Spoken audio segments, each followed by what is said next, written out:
Let's bring in ABC News contributor Brad Garrett, a hostage negotiator for the FBI for 17 years.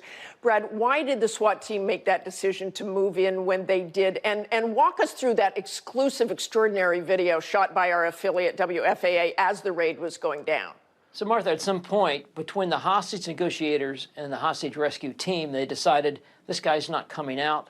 We're not going to meet his demands about possibly having somebody released from a prison. And so they figure out a plan.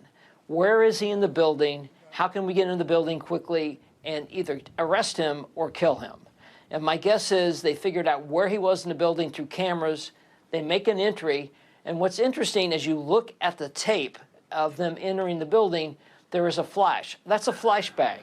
And they throw those to distract everybody because they're very loud and they're very bright. And so you go in the door immediately when it goes off. And because they probably knew where they were going, they went directly to him and shot him, I presume. And Brad, multiple law enforcement officials have told us that the hostage taker was demanding that a woman named Afia Siddiqui, being held in prison there in Texas, as Maria mentioned, he's demanding that she be freed. She was charged with attempted murder of a U.S. military member and law enforcement officials in Afghanistan. Tell us about her. So she's an interesting person, Martha. She went to MIT in this country and also to Brandeis and spent a lot of time here, but then went back to Pakistan. And it's sort of a mystery as to what she actually had done. The U.S. government has stated publicly that when they arrested her, she had documents about mass destruction, about targeting sites like the Statue of Liberty.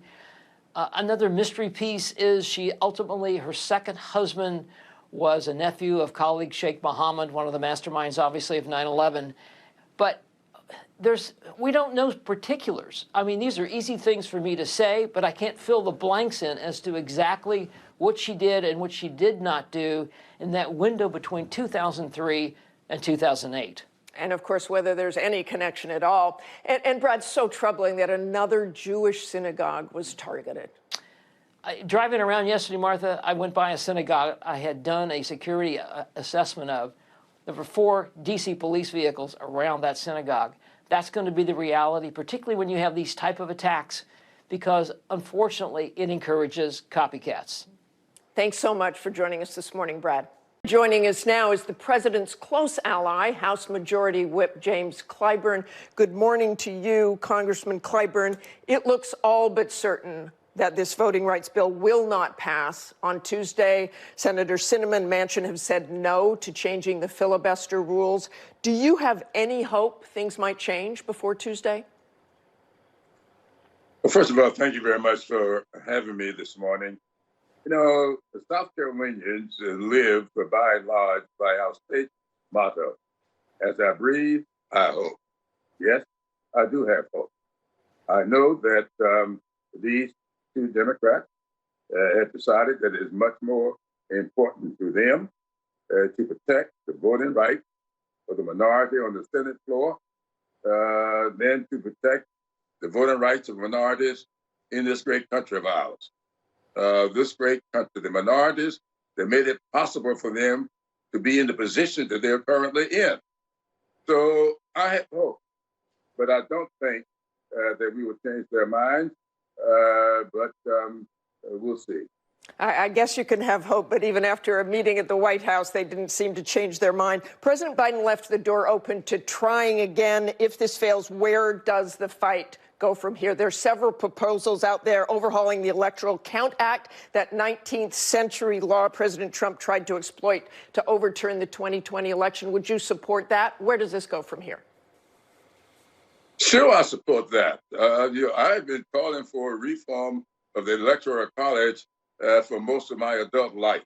I do believe winner-take-all elections have been misusing this country for too long. How do you get a person that gets 50% plus 1 of the vote in a state gets 100% of the Electoral College? I don't like that at all. So I've been calling for that. But that's for presidential election. What is going to happen this November 2022 to those laws down in Georgia that says It's a crime. It's going to be criminal to give somebody a drink of water while they're standing in line to vote. What's going to happen to those nullification laws that they're putting in place that says that you can overturn this election if you don't like the result? What? That's got nothing to do with the Electoral College, and let's stop trying to change the discussion here. You talk about those voting restrictions in place all across the country. What does that mean for the midterms? What does it mean for 2024? And how do you, as a Democrat, counter that? Well, you counter that by getting these laws passed. And if you don't get it done this week, I want to see the Senate voting. I want to see where people stand. You know, this is Martin Luther King Jr.'s weekend. I first met Martin Luther King Jr. Back in 1960. And I can remember a song we sing back then. Which side are you on? That song comes to mind today when I look at these senators. Which side are you on? So let's have the vote so we can get a definitive answer to that question. And after that vote is taken, then we'll collectively make some decisions as the best way to go. I will tell you this. We are not going to roll over. The president has said that if you don't do it this week, he's going to find a way to come back the following week or the week after that. So we are going to keep pressing this issue. We are not going to roll over. You know, I want to go back to President Biden. He got very serious pushback after his speech on Tuesday from all sides. Senator Dick Durbin said he took it a little too far by comparing current voting restrictions to Jim Crow. Mitch McConnell called Biden profoundly unpresidential for his divisive language. So was that fierce tone counterproductive? Absolutely not. I disagree with both those things. I know Dick. I like Dick a whole lot. But let me tell you something. That's what Jim Crow was all about. We had votes during Reconstruction, which came to an end, by the way, in 1876. And when it came to an end, we got Jim Crow laws. That's exactly what these laws are about. These are Jim Crow 2.0. That is one of the strongest points of the president's speech that I agree with. So this whole notion, when you walk around and no one has ever discriminated against you because of your skin color, or you've never had to worry about having your vote counted, you can have those kinds of statements. But you're talking to one who knows a different history in this country. And that's exactly what these laws are. Jim Crow 2.0. I want to turn to President Biden's poll numbers. You're credited with turning the tide for President Biden in 2020, but as he approaches this 1 year in office, his poll numbers are at an all-time low. A Quinnipiac poll recently showed a 33% job approval rating. How does he turn that around? Well, you keep pressing on. Now, if Joe Biden had quit after he lost those first three races, he would not be where he is today. I tell people all the time, three strikes and you out is a baseball rule. And we should not live by baseball rules. He didn't live by baseball rules then. He's now the president. He is going to keep pressing. We're going to keep moving forward. If John Lewis were here, he would say this morning, we are not going back. We are pressing forward. Keep pressing, and we'll get to where we need to be. Congressman, I want to ask you one final question. This is what Senator Bernie Sanders told the New York Times as we head into the midterms. I think millions of Americans have become very demoralized. They're asking, what do the Democrats stand for? Clearly, the current strategy is failing, and we need a major course correction. Do you disagree with that? Well, I don't know what he has reference to, but I think that we've been pressing forward on an agenda. What do we stand for? We stand for the American Rescue Act. We stand for the bipartisan infrastructure bill, both now law. We stand for Build Back Better that we have passed in the House, and it's time for the senators to do what they need to do to get those bills across the finish line. We stand for fair, free, unfettered elections. And it's time, and we passed that in the House. Democrats are in control in the House. I'm the vote counter in the House. We passed all these bills. That's what we Democrats stand for. Come on, Senate, step up, change your arcane rules, and get these bills passed. And everybody will know what we stand for. It's the Senate and its rules standing in the way. Okay, thanks very much for joining us this morning, Congressman. Let's get some analysis from Tom Bossert, who served as White House Homeland Security Advisor to 2 presidents and led the development of our country's pandemic response plan. It's great to see you this morning, Tom. You were a leading voice in trying to tell people about the risks of COVID and what went wrong in the last response. Here we are again. You heard Dr. Murthy. What's your take on this? Martha, you know, not only are we here again, but before we talk about all the things that went wrong, I'm struck by how much went right.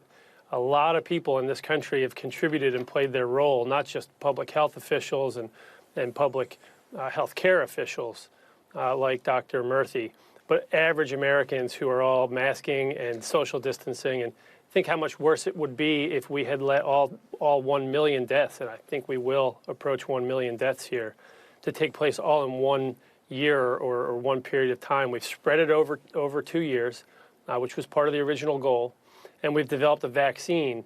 And without 9 billion doses of that vaccine delivered, we'd have a lot worse of a problem. But frankly, I wouldn't be here if things were going well. And I was understanding but a little disappointed in what I heard from Dr. Murthy. Essentially, in order to maintain trust, he needs to acknowledge some failure here. We've ordered too few testing kits, so our testing capacity has continued to lag behind each wave. It's too little and too late, but noteworthy for the next wave. We've ordered too few and too little treatments, and we don't have yet a global distribution and delivery plan for vaccines. So there's a lot that we can work on, as he acknowledged. But for right now, Americans that are frustrated and giving up, I think they need to hear that a return to some rigor in our social distancing is necessary, because our hospital beds, and more importantly, our hospital ICU beds, are filling up, and in some states are completely full. And messaging and public trust is so important in this, and the messaging has been confusing.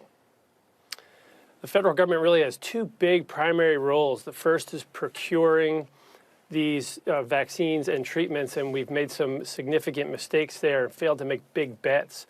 The doctor mentioned that we've got another Merck drug that we've ordered, but they ordered that one early in the test trial phase. That's what they should have done with Paxlovid.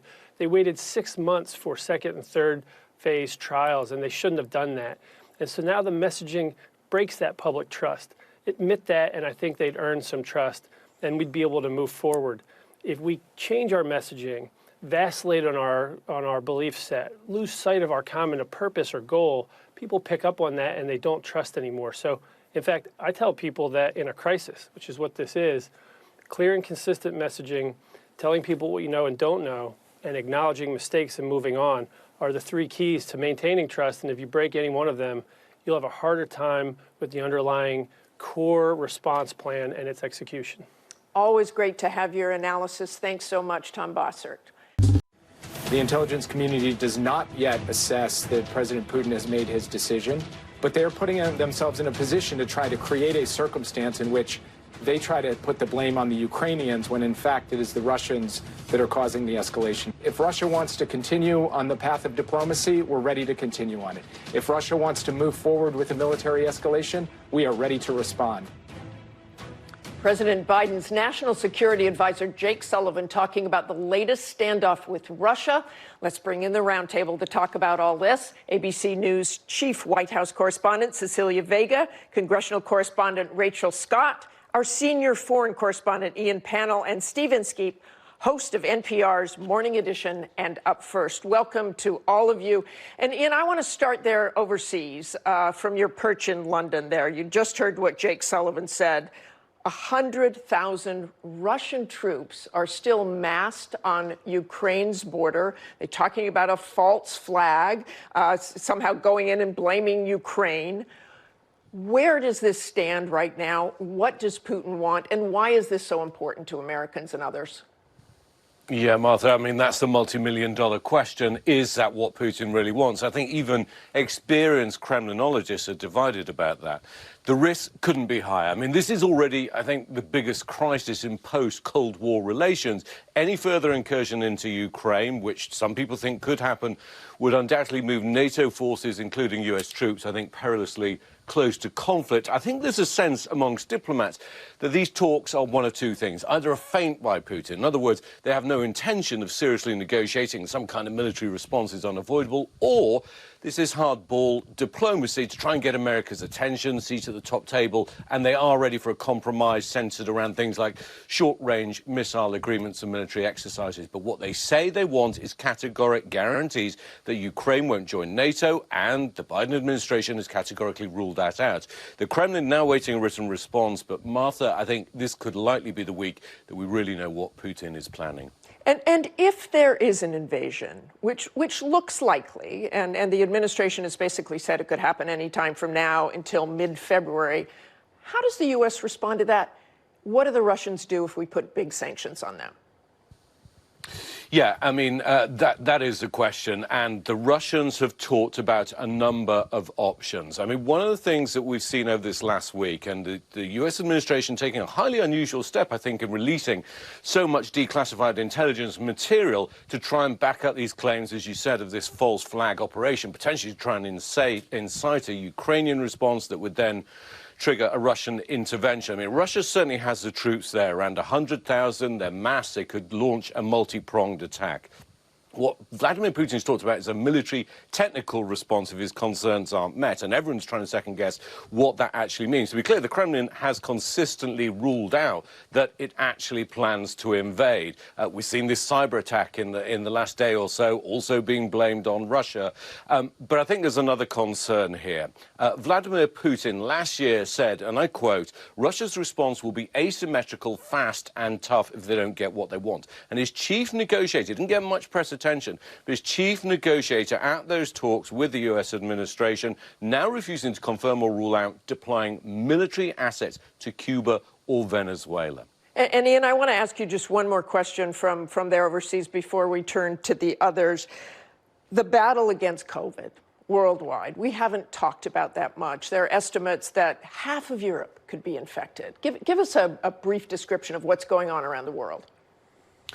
Yeah, I mean, that's true. I mean, Omicron is essentially running rampant. The WHO this last week saying every single country in Europe and Central Asia are now reporting cases, every single country. And the numbers are just rising exponentially. I think as we're seeing in the US, it's those areas with low vaccination rates that are being worse affected, and those people who've been triple vaxxed, largely avoiding serious illness and death. That's certainly the case here in the UK. But here, I think, is where America and the world are on different paths. The responses and the restrictions. Austria is amongst a number of European countries who are essentially banning those who aren't vaccinated from most public places. No COVID pass, no access. Others, like China, still trying to pursue this zero COVID strategy, especially as they have the Winter Olympics less than 3 weeks away. Here in London, cases are going down. But, Martha, it isn't COVID that people are talking about here. It's Boris Johnson. A bad week for the president, as you've been talking about, but a very bad week for the Prime Minister. A number of revelations of drinks-fueled parties at Downing Street when the rest of the country was in strict lockdown. Boris Johnson attending at least one of them. Right in the middle of COVID. Having to apologise to the Queen. Exactly, Ian. And I want to turn to Cecilia on this here at home. You heard Dr. Murthy, you heard Tom Bossert. The Supreme Court decision was a real blow. This was a huge blow to the administration's efforts to tamp down the spread of this vaccine, Martha. And so what you're seeing now from a strategy perspective is the administration essentially going back to square one. They're back to appealing to private employers and states around the country to do this on their own in the wake of this mandate. But the reality is you've had 27 states join in this appeal to fight to challenge this measure in court. So they're not going to go there on their own. Some experts are saying that the administration might try to could potentially try to take a more narrow approach and go at this again, targeting companies where perhaps employees are particularly vulnerable, frontline public-facing jobs or companies with poor ventilation systems. You're certainly seeing the administration really try to put the president out there to talk about COVID. We've seen him do a number of public briefings, if you will, talking about COVID in the last couple of weeks. Certainly they're leaning heavily into this now billion free at-home tests that they're going to send around. But as you were saying, those tests are coming well after Omicron. Frankly, medical experts say this is going to be a huge disservice, this ruling, to the effort to get this vaccine under control. But make no mistake, Martha, this was a major blow to the administration's attempt to deal with COVID. And Rachel, as you heard me read the statement from the Democratic senator, they're getting angry too.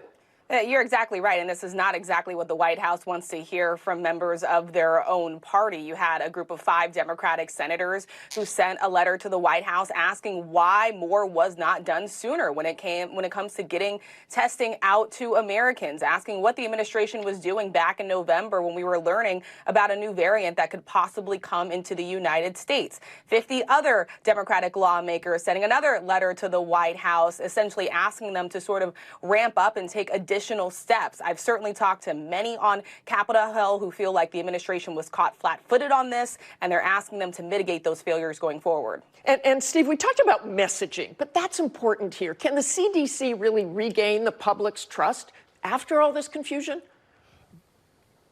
This is an enormous challenge, and it gets at one of the things that had been a strength of the Biden administration. They had cast themselves as competent. They were a lot of people who'd been in government before. But I think that Tom Bossert, who you had on earlier, was quite insightful in that you need to be very clear and direct in your communications and also find the right way to acknowledge errors. This is a case where there don't seem to be enough tests in the country or the world, and people are frustrated on a frontline basis. People can see that in their own lives, and that's something the administration knows they need to get their hands around. And Cecilia, I want to turn to voting rights, which of course we've been talking about this morning. You were down in Georgia with the president when he gave that fiery speech. You heard Congressman Clyburn saying it was just fine, but it really did seem counterproductive.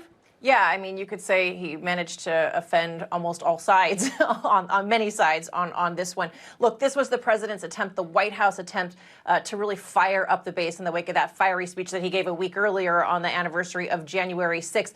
The White House said they wanted to send the president to Atlanta. They were sending a very clear message to send him to the heart of the civil rights movement, to really play upon what's at stake from a historical perspective. Martha, I got to tell you, I was talking with voting rights organizers down there. I was shocked at how, not just how livid they are at the White House over voting rights and how they feel like this is all coming too late on this one, but how they're not afraid to say it publicly. They are blasting this administration to the point that, as you said, so many of them, very prominent voting rights advocates, skipped out on this event altogether, basically a boycott. You saw Stacey Abrams not go. She said she had a scheduling conflict.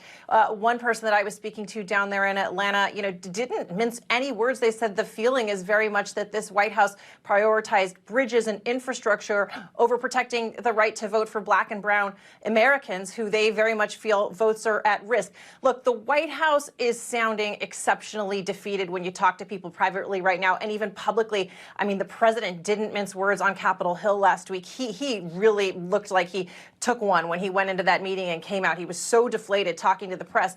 They say they're going to try again. You heard Congressman Clyburn there, Martha. They don't really have a path forward at this point. They don't have those votes. And Rachel, I want you to jump in on that. It was no surprise that Kyrsten Sinema and Joe Manchin don't want the filibuster.